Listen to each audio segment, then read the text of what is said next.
Hello everybody, this is Chris from MNPR magazine, and we're doing a rig rundown with people, the guys playing with Kira Mac.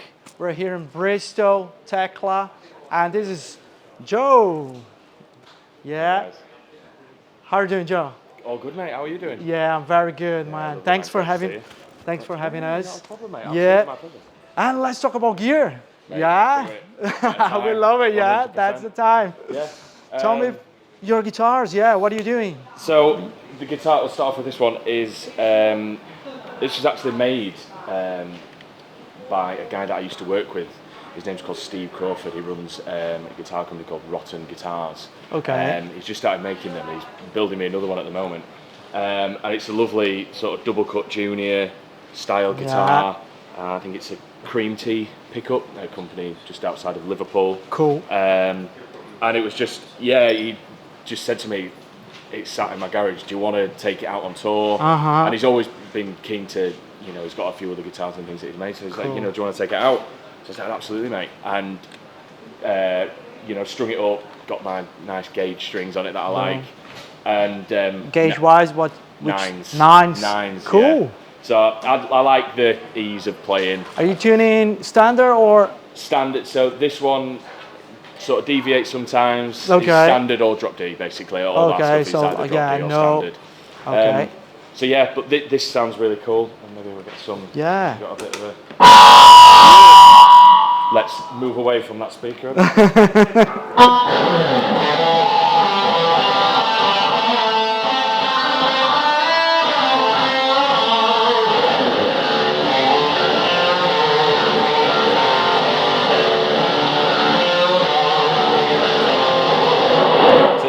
Nice. Yeah, it sounds really cool. It's the P90 is naturally bright, yeah, especially in the bridge position. So I like to roll the tone off a little bit. Are you a P90 guy or like it's just? This is the first P90 guitar that I've actually played, but I think it's just got that little bit of brightness to it. Nice. And especially with it's got nice CTS pots and everything in it, so it rolls off and just roll the tone off a little bit. Sounds really cool. So yeah, man, that's this guitar. Nice. Move it on to the next one. There's another one. We've got three for this tour basically. Cool. Nice. So do you change according to the music or the song that you're playing, or like? Yeah, basically we've got so some of the songs are kind of more vintagey, classic-y style rock, what you call it. Some of it's a bit more modern. Okay. So yeah, basically it's either drop D, some things change drop D, some things don't, and that kind of thing. So the Telecaster that I've got out with me as well, that's always in standard. Okay. And then this, depending on the night, sometimes I'll like to tune it up to standard and keep on it. So. And do you play the same guitar every night with the same song, or do you think so? Oh yeah. Yeah, basically every night it's the songs basically. You guitar, you go for. There's certain songs I like to play the same song on, the same guitar on, and Alex is pretty much the same. So this is the Les Paul. It's just an Epiphone Les Paul custom. Custom. Yeah, it's completely stock. Everything apart from the bridge. I changed the bridge out. Okay. To a Goto bridge. So everything's stock. I also put new knobs on it as well, gold knobs, because I thought it was cool. It's the stage, it's the image. That's it. So yeah, it's all stock. Again, we always say, me and Alex, who obviously you'll see in a minute. We always say this guitar shouldn't sound as good as it does. For the money that what we paid for, it shouldn't sound as good as it does. Weirdly. But luckily, they sound amazing, yeah. Absolutely. Basically, this is kind of using for more of the modern style things. Okay. So, it kind of gives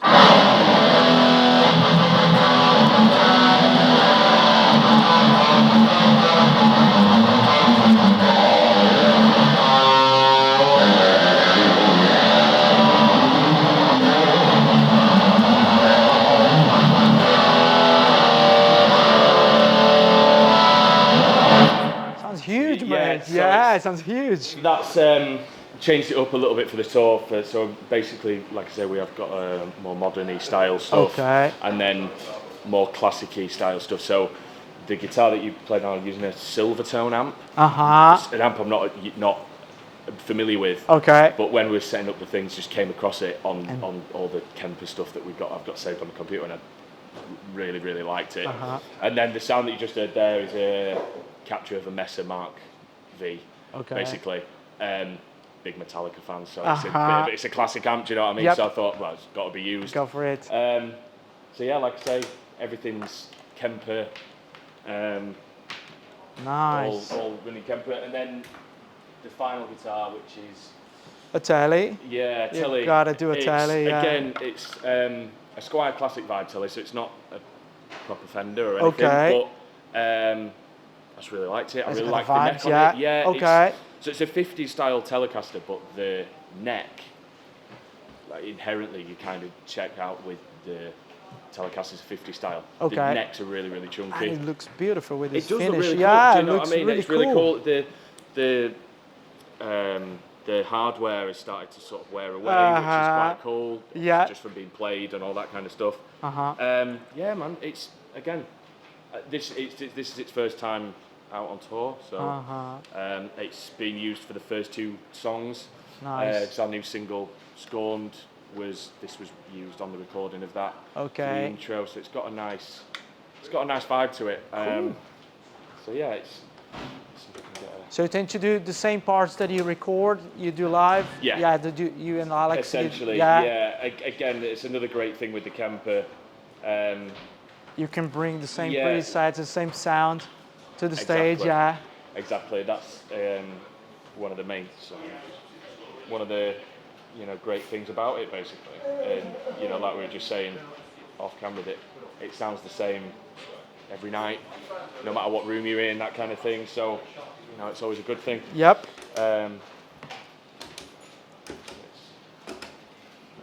It sounds kind of nice on a.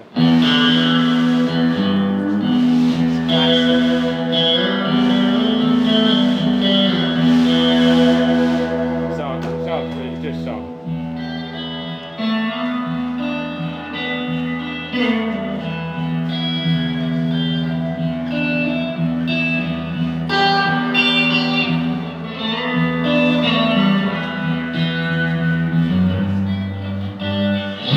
Sounds awesome, man. And then it sounds nice with on the overdrive as well.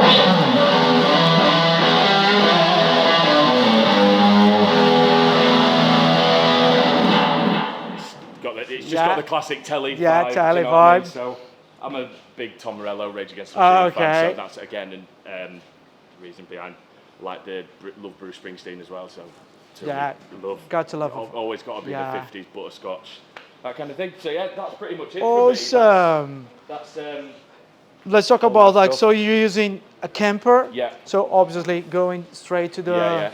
It's left and right out. Using like in stereo. Yes. Or, stereo left and right, just XLR in left, in and out. Runs into we call it the Tower of Power, and then that is left and right out into front of house basically, and then we're running in ears. You're running in ears? Yeah, running in ears. So how do you like running your in ears? Like is more guitar or like? Yeah, I like more. What do you have like? Well, these all take the mick out of me and say. Everything in I hear is just me, but it's nice to have. I like to have Alex in the mix, so especially with the solo in where the chords are going to land and all that kind of thing. A lot of drums and especially the kick and the snare just to get the beat and all that kind of thing. But and a lot of you. Yeah, and then just me on 10 basically. Lovely. So yeah, mate, that's pretty much it. Like I say. Yeah, Joe. Thank you very much for having us. No problem, mate. My pleasure. Man. Yeah, lovely.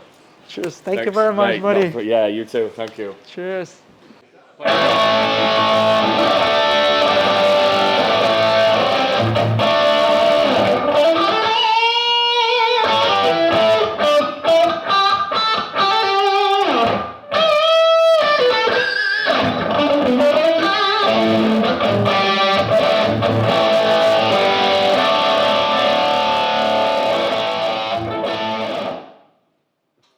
Here you, Alex Nova. Alex. Nice to meet you. Nice How you to doing? meet you, man. Thank you for having us again. Thank you. Thank you. Let's talk about gear. Let's talk about gear. It's my favorite thing to This do. beautiful baby. Yeah, this is my baby. I've had this for a lot of years. It's a Gibson Les Paul standard. Yeah. From 2000. 2000. it's So, kind of, yeah. And it was a good year. Do you know what I mean? Bit, It was good. yeah, it's good. So it's just big. And there's a few different guitars in the Is set, it but this one, stock you stock, yeah. Stock, so yeah. 490Rs, 498T in the bridge. Lovely. But it just happens to be a good example. Do you know what I mean? It's just one of those guitars that I've held on to for a lot of years. Yep. And it does that thing, you know, that Spinal Tap thing with the, can you hear the sustain? It's Yep. one of those. It's one of those. It just goes and goes and goes. So I use this for the heavy stuff. Okay. The big heavy stuff. And, you know, Joe Worrall was showing you his Les Yeah, Paul. So yeah. quite often we do that two Les Paul thing, you know, for the bang. Boom. Exactly. Kick in So, the door, yeah. Yeah. Cool. And your standard tuning as well? Like So your, this like, one's in drop D. drop D. And I've got a couple of other guitars that are all in standard. Okay. So I keep this one in D, and then everything else is standard. Standard, yeah. Can we hear this Yeah, baby? no, Yeah, no, let's no. do it.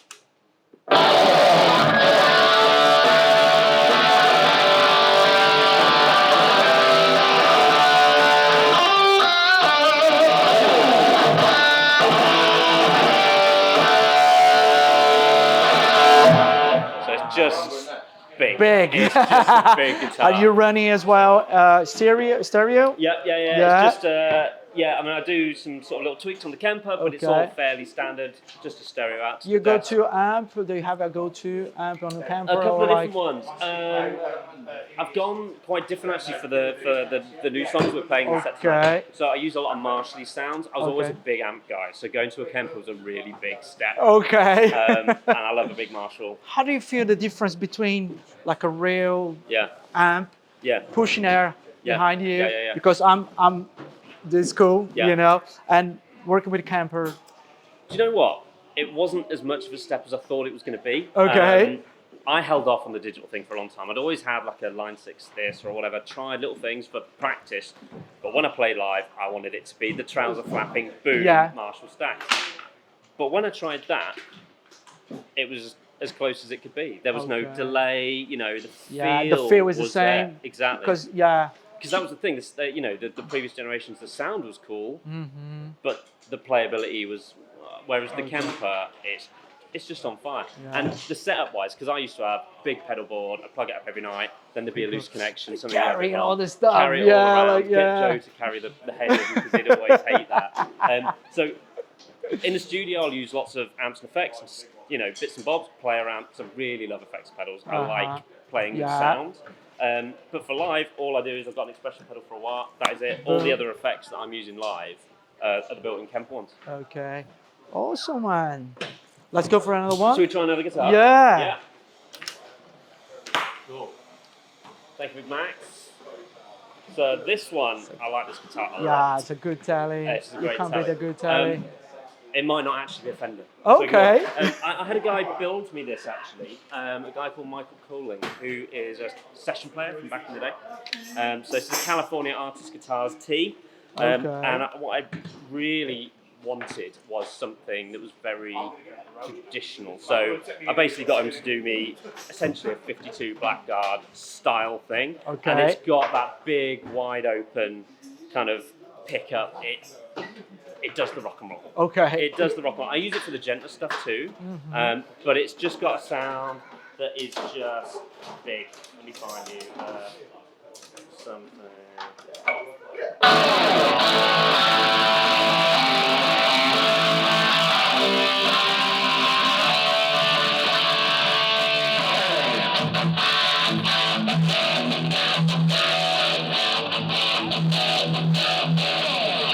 See what I mean? Yeah. It's kind of like, and I was a Les Paul guy for years and years and years, Yeah. and I thought, Telly, that's for country guys. Okay. And then I tried a few, and I tried this, Okay. and I was like, no, actually, I need that in my life. So yeah, and it's great. It's a bit more traditional. It's got the 7¼ radius neck, and I get really inspired by the gear I'm playing. So I like to change it up. Yep. So, you know, the fast stuff, the heavy stuff, I like to play on that really flat kind of Les Paul-y thing. But with a bit more feel, I really love this radius neck. Like, it's just comfy, and I mean, like, you know, the back of the neck super yes, warm, and I've thrown not this sticky, around a lot, and there's something about that. It's got some mojo. It's a real mojo guitar. So yeah. And how do you go with a neck profile, like a Les Paul like neck profile, and then to a Fender-ish neck profile? Yeah. The fretboard is a little bit wider. How do you go with that on stage? Do you know what? It's fine, and I think it's about picking the songs for me. And like I say, because I'm really vibing with the guitar. And actually, there's a little section of the set. I only play this for 2 songs actually, which is a shame. But it's my favourite part of the show to play. Oh, really? Because it's got the mojo, it's got the fire. Okay. And it makes me play differently. So when I'm playing those leads with that vintage neck, it just pushes me to play to a different place. Yeah. I love it. So yeah. Nice, man. Well done. Cool. Yeah. Let's go. Do you see another one? Yeah. Let's go. So this next one. Here we go. Hey, Max. So this next one is. Thank you. Yeah, no problem. It's by a brand called PJD. PJD. Okay. Which, you know, again, like Telly headstock, you can tell what I like, right? Yeah, it's really cool. Nice. It's a nice top. It's great, and I'm loving how it's kind of wearing off. I haven't had this that long, but it's a great guitar. It's really nice. Talking of radiuses, this is a compound radius neck. So again, another thing, another variable, but you know, I like the way it makes me play. Yeah.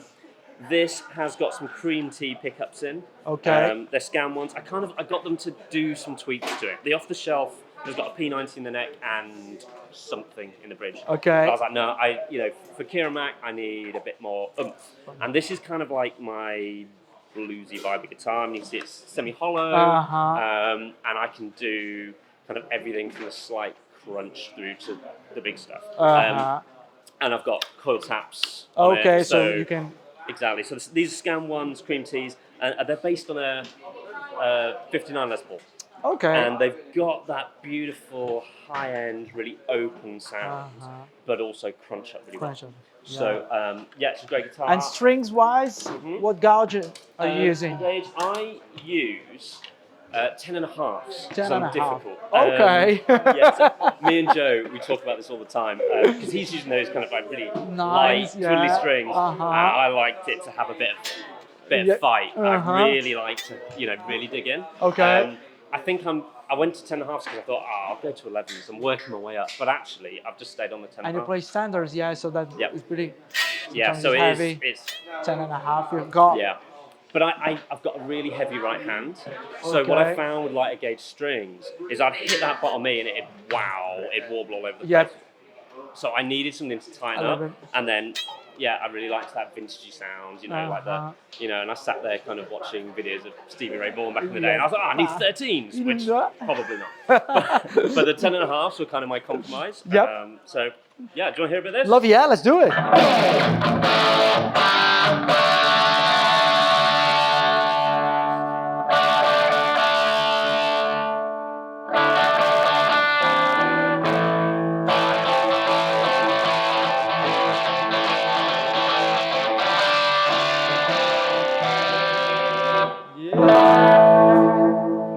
It cleans really well, Just kind of fighting my noise gate there. So that's for live, I kind of tweak all my sounds to kind of be as resilient as possible to, fight the feedback and whatever. So it's kind of fighting it a bit there, but it cleans up nicely. I mean, this was kind of like, I wanted this guitar as a bit of a Swiss Army knife.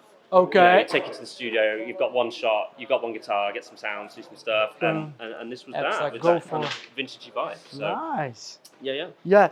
And talking about amps, you're using Kemper in this tour. Straight in stereo. Yep. And you using in-ear monitors as well? All in ears, So we're completely silent stage, which is great. It took a bit of getting used to. Again, like you say, you're used to that trouser flapping thing. But and it's nice because it sounds the same in every night. It sounds the same. How do you run your in-ears? Like more guitar? What do you like to hear? There's a lot of me. There's a lot of me.